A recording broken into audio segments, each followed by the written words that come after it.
Bonjour à tous, bienvenue dans le Focus Info. Nous sommes à l'extérieur des studios.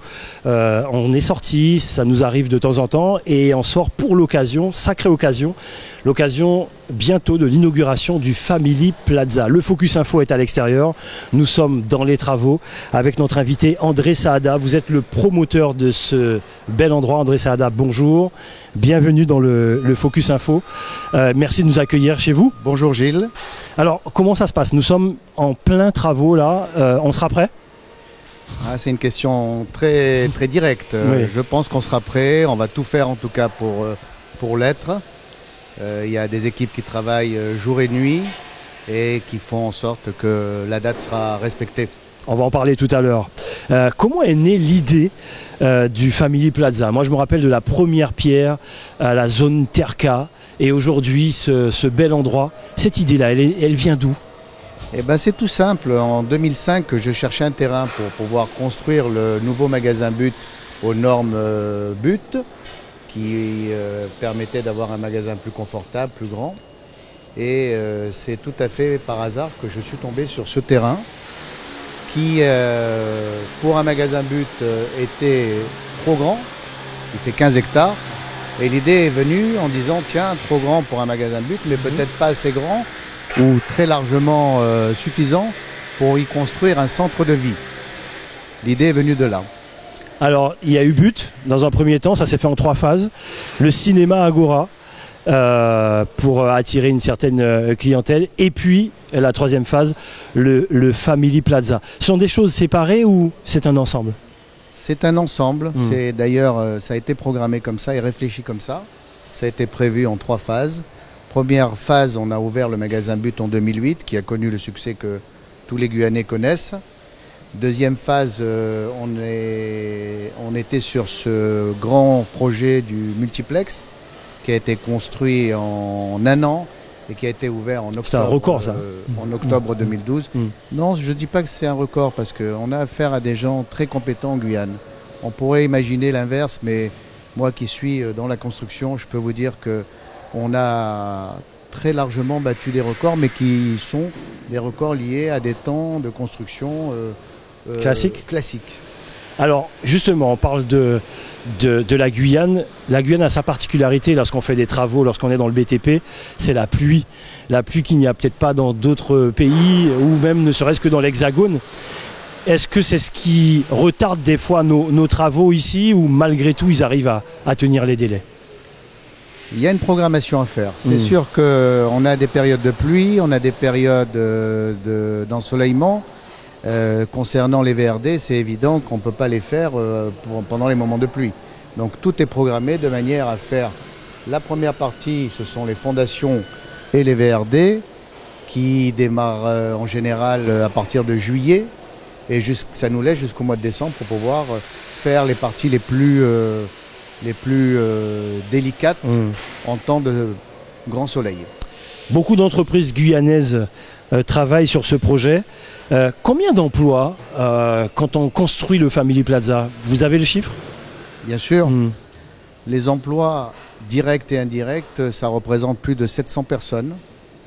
Plus de 170 entreprises qui travaillent sur le site, avec différents métiers bien sûr, des électriciens, des plombiers, des carreleurs, des plaquistes et bien d'autres métiers.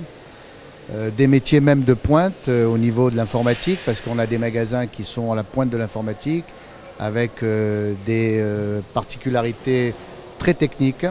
Et là, je fais d'ailleurs un coup de chapeau aux équipes de Guyane qui ont su amener les magasins que le centre va accueillir à des techniques tout à fait nouvelles.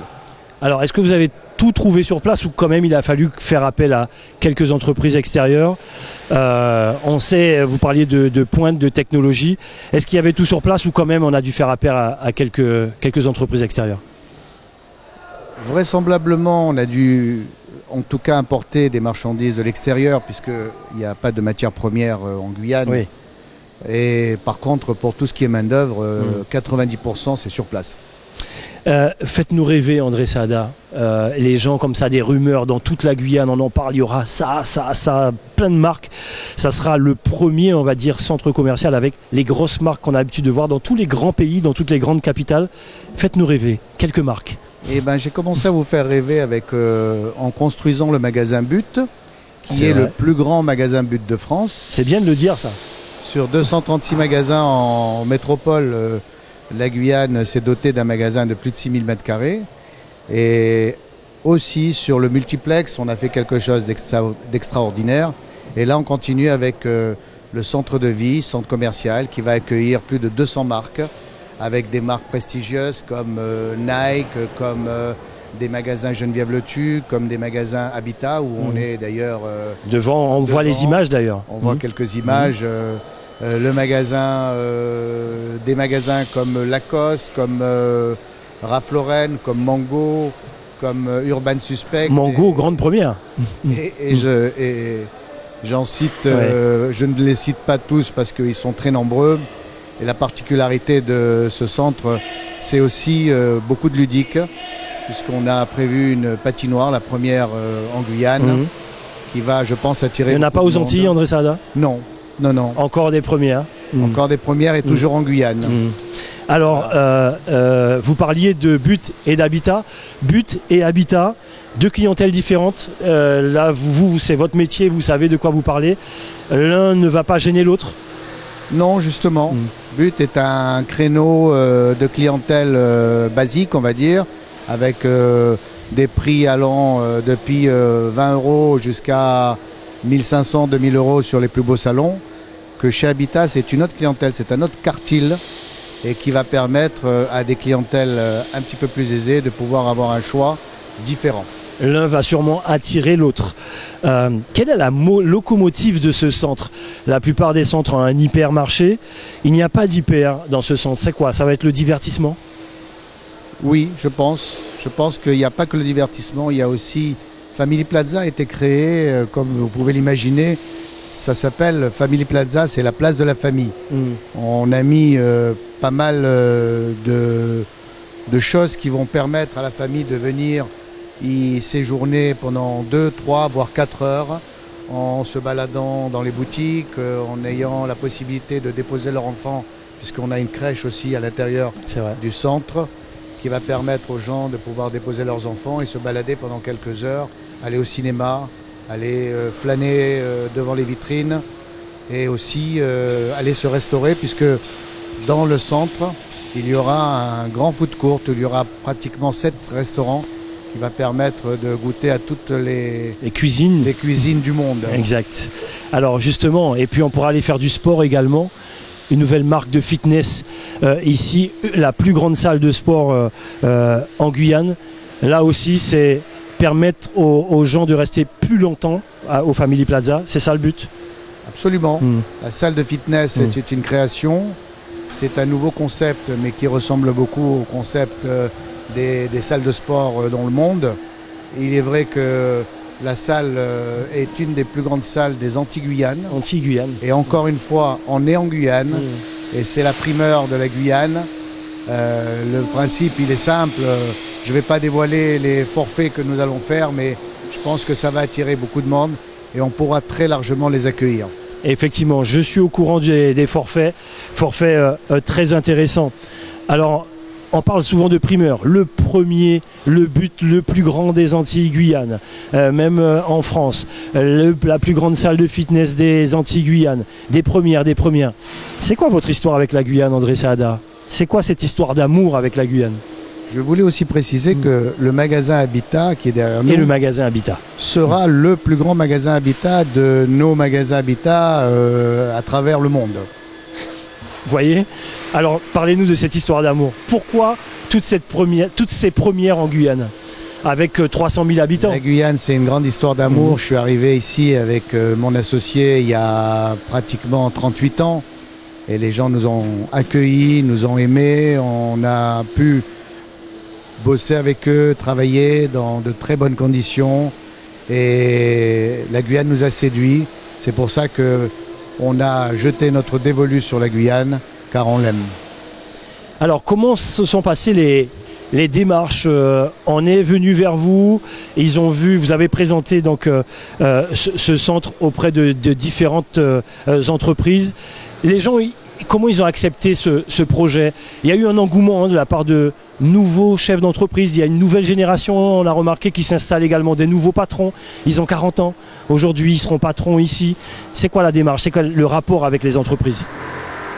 C'est bien simple. En fait, le fait que l'exemple des Antilles a fait qu'on a pu démontrer qu'il y a une carence de centres commerciaux en Guyane, on a très bien été accueillis auprès des chefs d'entreprise, de leur prouver très facilement que c'est incontournable de pouvoir doubler leurs magasins qu'ils ont en ville et de pouvoir faire des magasins aussi dans un centre commercial, dans un contexte plus général où il y a du ludique, il y a du service, parce que j'ai pas cité tout à l'heure les services.